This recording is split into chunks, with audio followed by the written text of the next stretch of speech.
Caalaa Bultumee oduun gaddisiisaa amanuuf nama rakkisu mudateetu jira.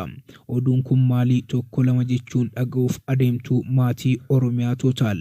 Kana malee artistoota Oromoo uummata biratti dhageettii guddaa qaban artistoonni 15 raayyaa ittisa biyyaaf jechuun muuziqaa albamii tokko guutuu ta'u baasuuf adeemu.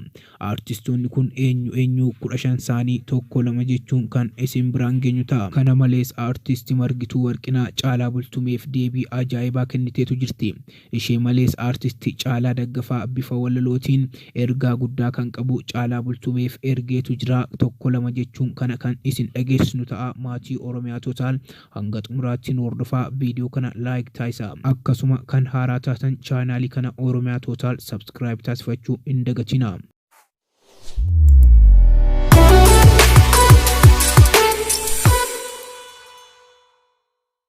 Oduu gaddisiisaa Caalaa Bultumee mudateetiin Caalaa Bultumee muuziqaa haaraa raayyaa ittisa biyyaa kan mata dureen isaa Abbaa Malaa jedhu guyyoota dabarsine keessa viidiyoo hojjechuutiin gallakkiseetu jira. Deebiin isaaf kennamaa jiran garuu kan nama qaanessanii fi hedduu kan nama gaddisiisudha. Waraanni mootummaa Biltsiginnaa 70,000 ol torban tokko keessatti yeroo waraana TPLFtiin kaan ari'amee kaan booji'amee fi ajjeefamu Caalaa Bultumee muuziqaa kana baasee deebiin ajaa'ibaa artistoota Oromoo irraa kennameefitu jira. Artistiin jalqabaa kan deebii ajaa'ibaa kenniteef artisti Margituu Warqinaati.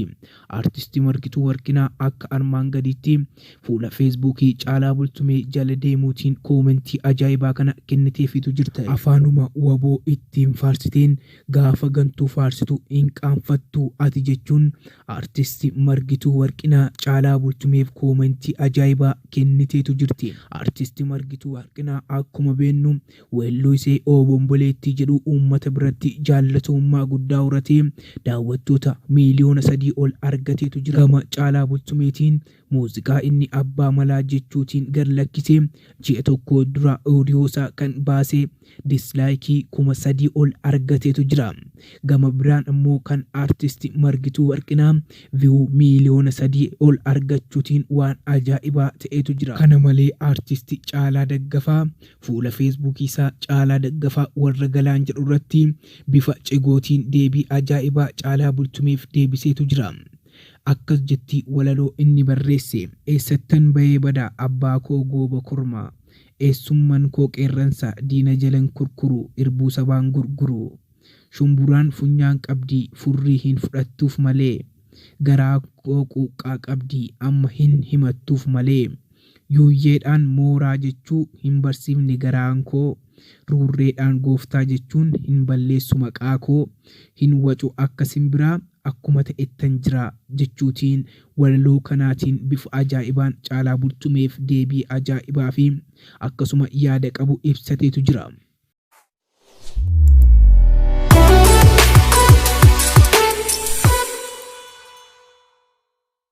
Artistoonni Oromoo uummata Oromoo biratti dhageettii fi jaallatamummaa guddaa horatan 15 raayyaa ittisa biyyaaf weelluu akka baasuuf jiran bira gaameetu jira.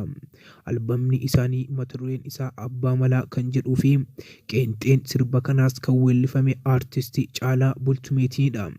Artistoota 15 kana akka armaan gadiitti kan isiniif dhiyeessinu ta'a. Jalqaba irratti kan argamu artisti Caalaa Bultumee yeroo ta'u innis sirba qeenxee Abbaa Malaa jedhu qabatee dhiyaateetu jira.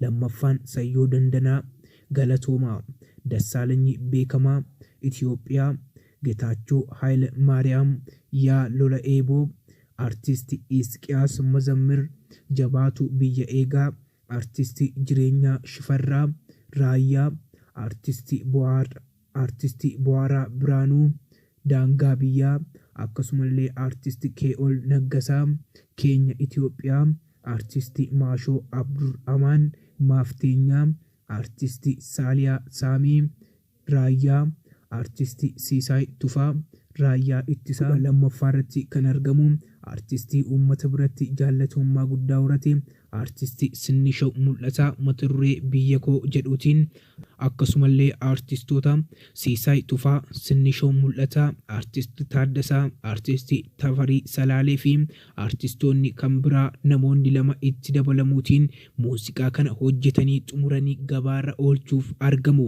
Haa ta'u malee wanti gaddisiisaa hunda isaanii mudachuutti argama. Gama YouTube'itti yeroo viidiyoo kana fedhan dislaayikii fi viyuu hanga malee gad bu'aatee argachaa jiru.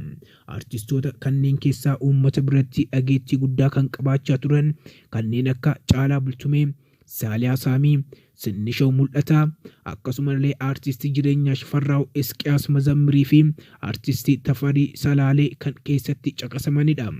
Artistoonni uummata isaanii bira dhaabbatu jedhamanii eegamaa turan kanneen akka Dassaalenyi Beekamaa fa'aa yeroo kana keessa galan hedduu kan nama gaddisiisudha.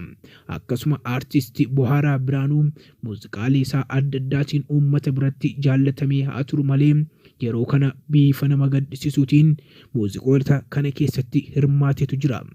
Maatii Oromiyaa Total odeeffannoo har'a isiniif dhiyeessine akka irraa barattanii fi akka itti gammaddan abdii guutuu godhachaa viidiyoo kana hundi keessan sheer taasisuu hin dagatina. Akkasuma Oromiyaa Total subscribe taasisaa viidiyoo kana like taasisuu hin dagatina. Laakiin keessan nuuf shoora guddaa taphata. Guyyaachaan odeeffannoo biraan isiniif deebinaa nagaan nuuf tura.